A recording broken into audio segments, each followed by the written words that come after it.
Football fans, Gooners, welcome to another edition of the Positively Uncensored Arsenal podcast. I am your host, Shatta, and as usual, next to me virtually is my friend and my expert, Blackburn George from the Positively Arsenal blog. George, how about them Gooners? Got the 4 points out of 6 from Manchester City. How are they doing?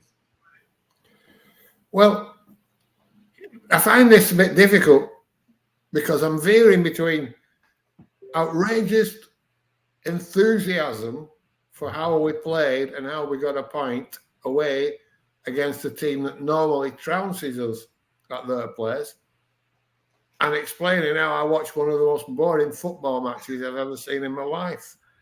Yes. For the neutral, it must have been painful to watch. Yes.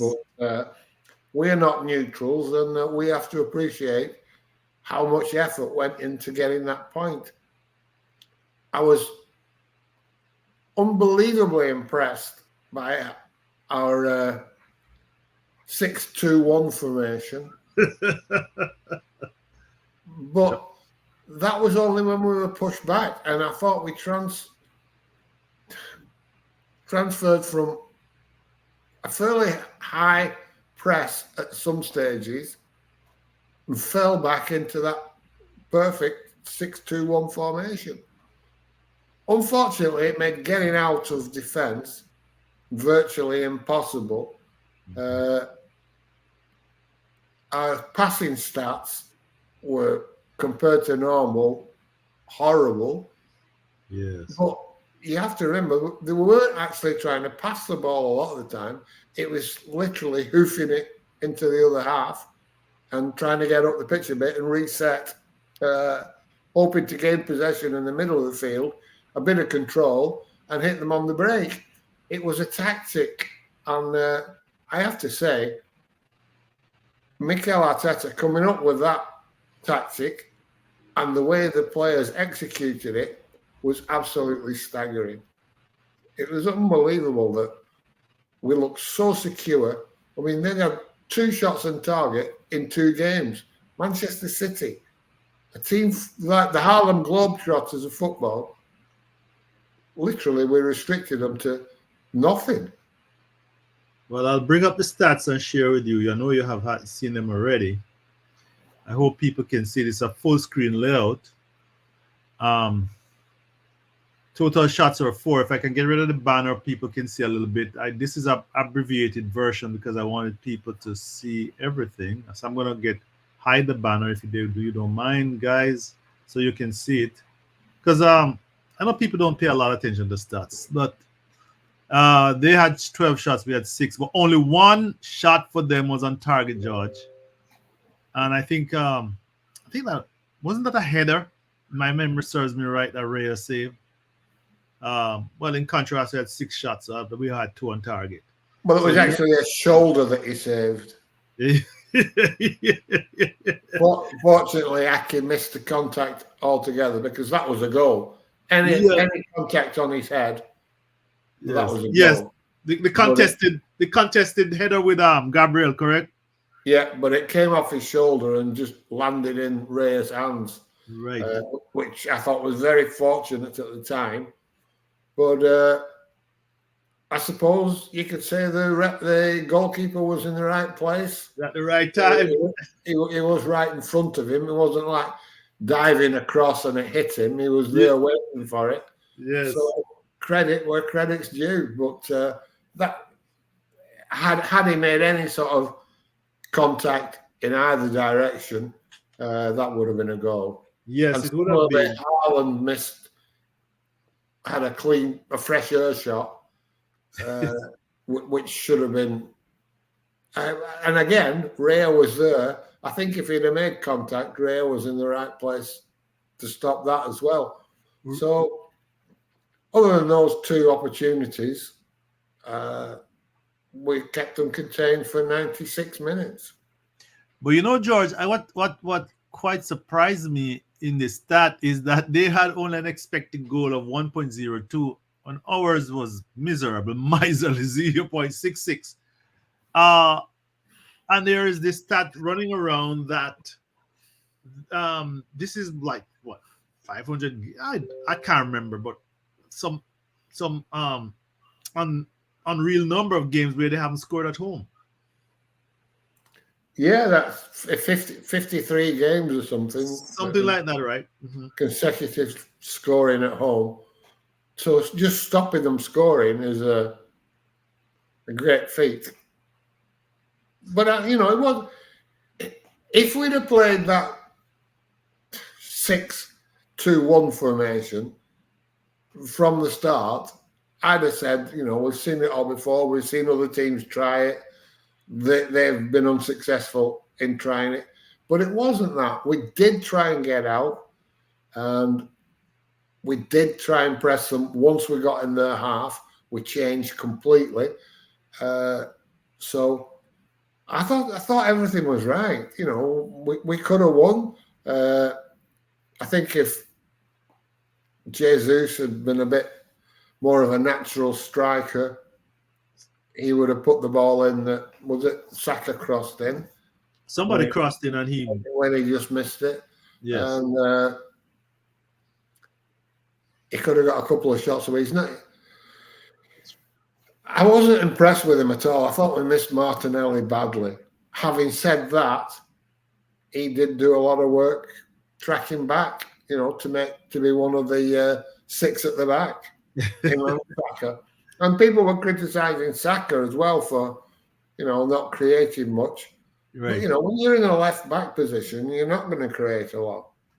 So yes, he was kind of deeper than usual. He wasn't pushed. He was. Well, he was. They were both deep. Him and Jesus.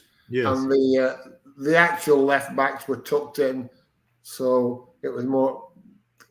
They were more centre backs than than full backs, and Jorginho and Declan Rice really never got any space to control the ball and play out. And that was why the passing stats were so small, because we didn't try it. And we've seen it before where we have tried it and we've been ripped to pieces. So the fact that they were just basically clearing the ball, giving themselves time to move up the pitch rather than clearing the ball in the hope that it would stick to Havertz, who wasn't there anyway. He was back defending most of the time anyway. Mm-hmm. And I thought the plan was executed to perfection. I mean, I don't think it was the plan to sit back that much, but when we did do it, we did it well. And it was an interesting game. Not entertaining by any stretch. Entertaining for us because you're thinking we can win this and we look like we're not going to lose it. So we were enjoying that, but you weren't enjoying the football. And again, you get the same thing. We played Liverpool. Liverpool had an off day. We play every team that we play, they have an off day. And they were saying yesterday that City had an off day. Well, did they, or did they just not get the chance to play the way they wanted to play? And in my opinion, George, get enough credit for making teams have an off day. And I agree with you, but in my opinion, and this is going to go contrary to some of the things we said earlier. In my opinion, City does not have the technicians it had last year. No. I think Kevin De Bruyne. I don't know if I sometimes wonder if I'm a complete novice and amateur. But, apart from his free kicks and crosses, whenever he goes on a dribble and to make the right decision, I'm happy. He's going to turn off the ball and we are going to get possession. And that's what exactly happened yesterday. That's when we got possession, when Kevin De Bruyne tried to be an attacking midfielder. And he's inefficient. And I would like... Go ahead. I almost said, let me finish. City last year with Gundogan and Bernardo Silva on the field, they were not going to cough up the ball. They were going to create chances for Haaland. I I just think that City is contrary to what we said earlier this year. I don't think they are as technically good as they were last year. Maybe you, what's your? Do you think I'm, coming spitting nonsense? No. I think Mahrez and Gundogan are Yes. considerable misses, and the I mean, replacement. yeah. When you think about bringing on Ducku, who doesn't care, he can't hit a barn door with a banjo, as they sing. Yeah, he's not Mahrez, is he? Yeah, right. And neither is Kosovic Gundogan. Yes. So yeah, they're not quite as strong as they were last season, and the results have shown it. They're still a fabulous team, but I mean, Haaland, fucking hell, he's awful on the ball. Yes. Yes. Dreadful. What you want is him. You want to get him on the ball in the middle of the field, because as soon as he gets on the ball in the middle of the field and tries to play football, it's yours. Yes. Which brings me to something here, George. I thought we defended him very well, and I thought Gabriel Magalhaes did a job on him. But that is not reflected, by the way, and I'm going to come to it in a minute, but I'm going to let you speak first.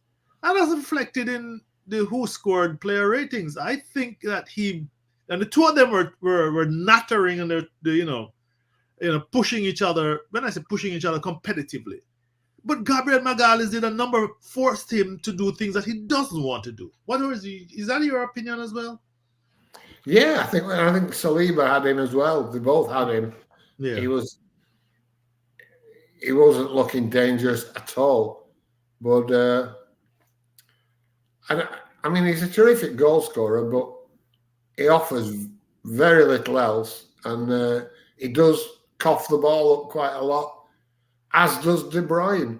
I mean, it makes me laugh that Kevin De Bruyne will pass the ball to one of the opposition's players, and the commentators will say, "Oh, he's lost the ball. That's a collector's item." Yes, yes.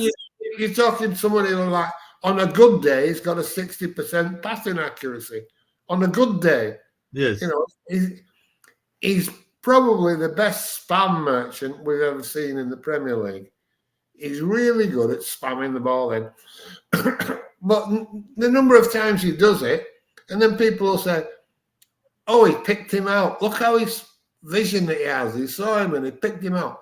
No, he's just spammed it into an area, and one of the good players has managed to get on the end of it and put it in the goal. He's very effective, but he's not Mesut Ozil, is he? For Christ's sake. I don't know. Well, definitely George, because he doesn't.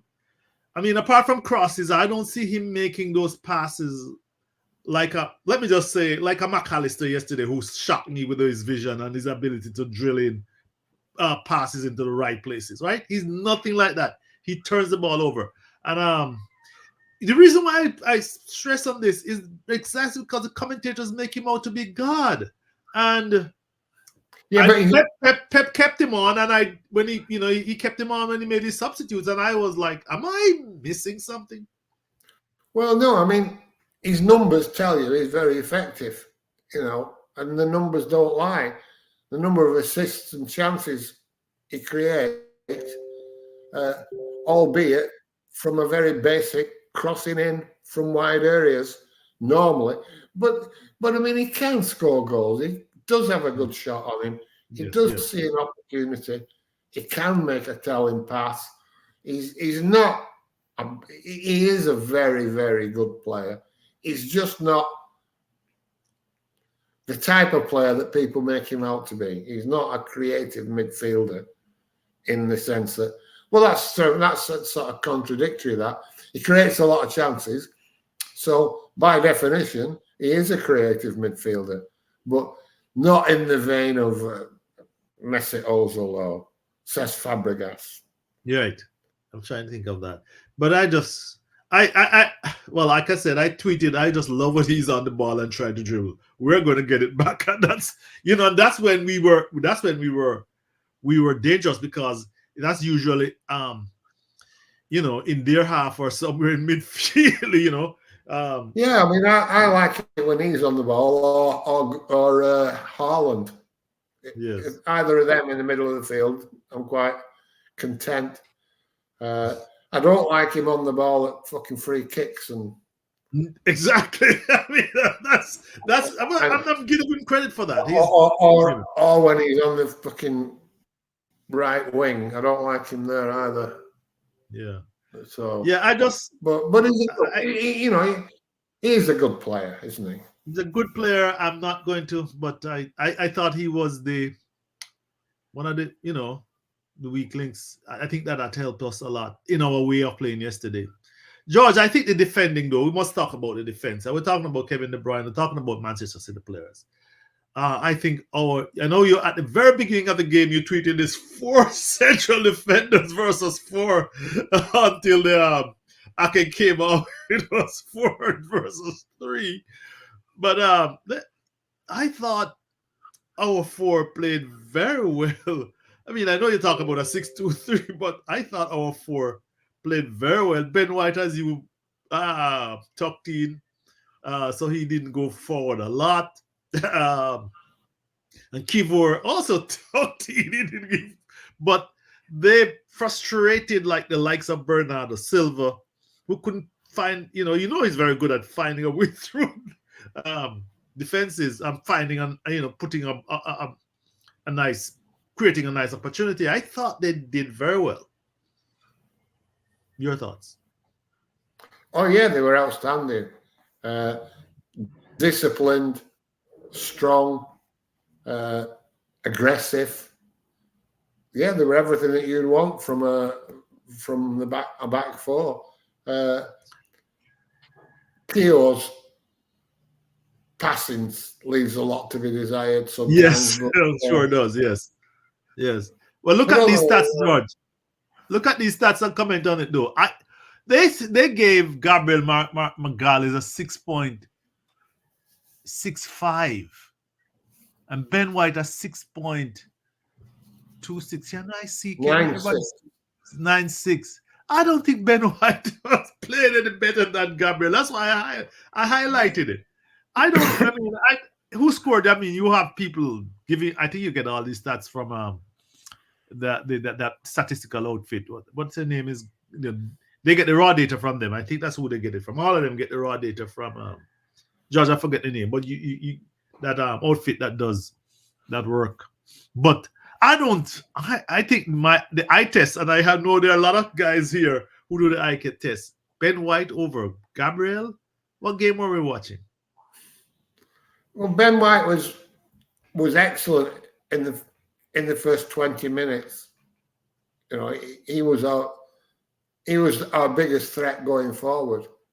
So maybe that's taken into effect as well. Defensively, though, Gabriel was exceptional. But again, your numbers are going to come down when you keep giving the ball away, and they all did that. I mean, even Jorginho's.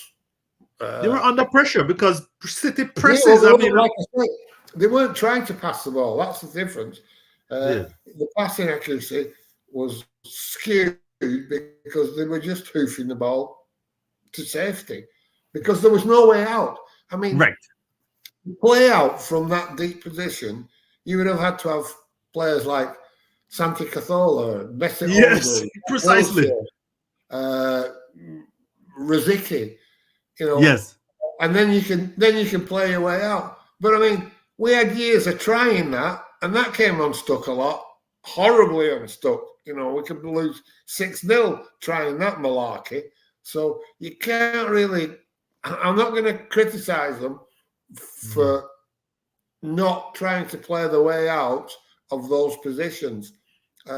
Much better to get the ball up the field and move your troops forward and reset 20, 30 metres further up the pitch. I have no complaints about the way they played at all. And I have no complaints about the passing accuracy because when you're not trying to pass the ball, you're not going to pass it. You're just going to hoof it to safety. And I mean, think about it. How many times did Raya play out from the back? I don't know. He went for the long ball most of the time. I don't think we did it even once all the He game. went I for the can't long ball. He remember. kicked. Sorry, I'm interrupting you, but he did a lot of kicking. Yeah, he kicked it, and it was the same kick every time. He'd kick it out to his left, Yes. where Kai Havertz and all the others were congregated sort of 3/4 way up the touchline, and we're hoping to get control of the ball up there. Yeah. When we didn't, when it fell to a Manchester City player, they all dropped back into the position, and we just gradually moved further back in a defensive block. It was clearly a tactic, because normally he would play out from the back, but he wasn't doing it. I think he could have done it better. I think a lot of the times he just kicked it straight into touch for a line out, but he was obviously following instructions. We weren't trying to play out from the back. And it worked. It worked because we went to Manchester City. We didn't get beat 4-0 like we usually do, and we got a point. And unfortunately, Liverpool are now 2 points in front of us. But if you ignore their result yesterday, and the fact that we've now got behind them, that's a really, really, really good point away at Manchester City. Yes.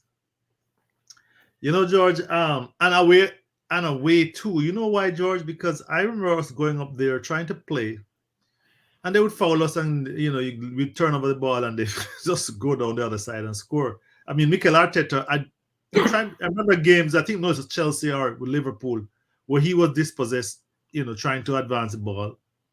And that's all she wrote. You remember the two games that those teams gave us a shellacking 4-0 and that 4-0? And 6-0. 6-0. I guess that's what we were trying to do. Mikel Arteta, Cazorla, Jack Wilshere were all trying to play out through the middle of the park. Didn't manage it, and we ended up getting absolutely swatted. And that's not going to happen now. And credit where credit. But I mean, we've spent a fortune on defenders now, but so what? So is everybody else. It's not like City was putting up a paupers team against us, is it? No, they even went down. I mean, the little fella they brought on, I don't know whose name. He has a half Chinese name, I think, or to replace Ake. I don't remember his name, George. He's not Nico Williams, is it? Nico Williams? Is he Nico Williams? Maybe he's because I know, I think Nico Williams was sold, but listen, George, it's not important. Everybody knows who. He looks like Sideshow Bob. Yeah, a small version of him. But he's not. What I'm saying is that they brought him on, said they're bereft of defenders, but he's not a bad player. I mean, he was the one they sent. He was roaming. He was taking the ball out of the goalkeeper. You don't get that job if you're not technically good. You know what I mean? And they didn't lose anything when they replaced him. I don't think. George. No, in fact, he gained a bit in midfield because he is one that slides into midfield and backs up the midfield play. And they were totally dominant by that time anyway.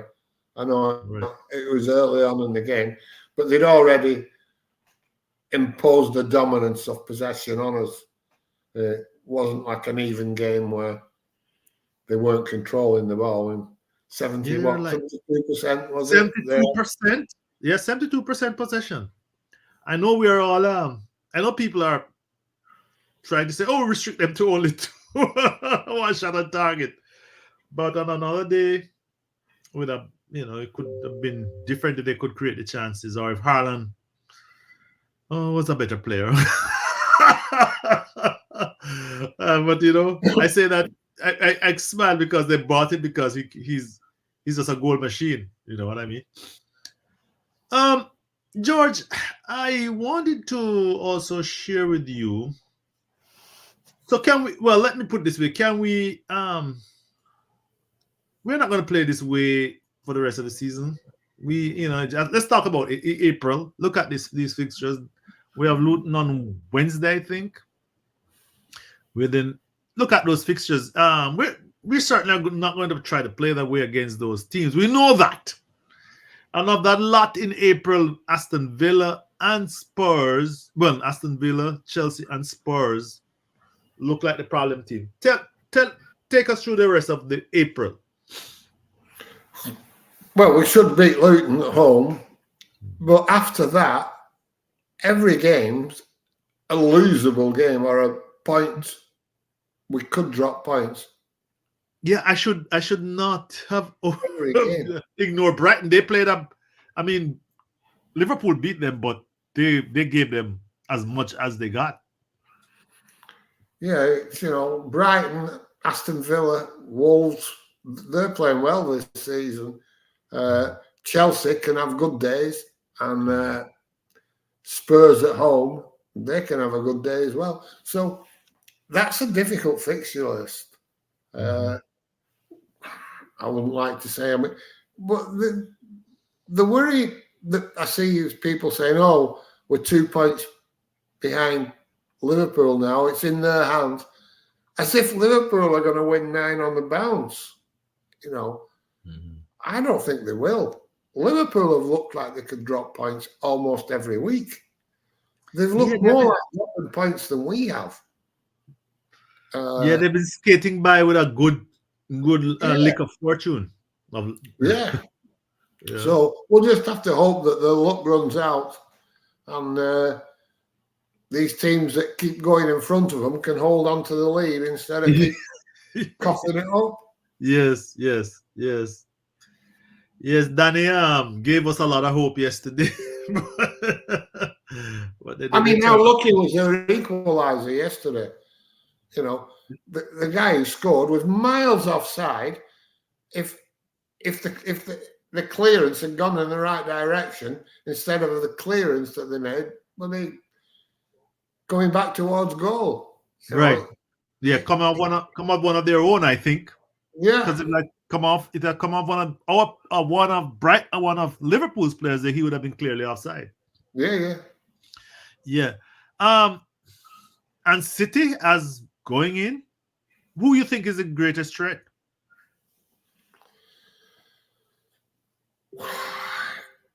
Well, I think City is still the best team, the best squad. I think Liverpool are having all the luck and the wins in their sails, and I think we're third favourite out of the three of us. But I also think we look the most solid team, and at the end of the day, they keep saying that defences win leagues, and if that's the case, then we have a great chance of winning this league, because it's terribly difficult to score against us. As City found out. Yeah, and as many have found out. I say City because they are one of them. Well, Liverpool has scored more goals than them, I think. But I think if I recall, I didn't look that up. But I think Liverpool has they're not as they haven't scored as much as they did last year, definitely. George, I'm gonna leave it at that. I think the fans, what do you think? George thinks that City has the best team for the running. Liverpool has a lot of luck, but we have the best defense. Is that a good summary, George? Yeah, I would say so. Yeah, I think, and I think when push comes to shove and the pressure's on, defense is key. Yes. If you're difficult to score against in the pressure games, I think you're in with a fighting chance. Well, go Gunners, go! We are defending very well. I want to take some optimism from George. Here it is. Thank you, George. All right, thank you very much. Hopefully we can do Luton.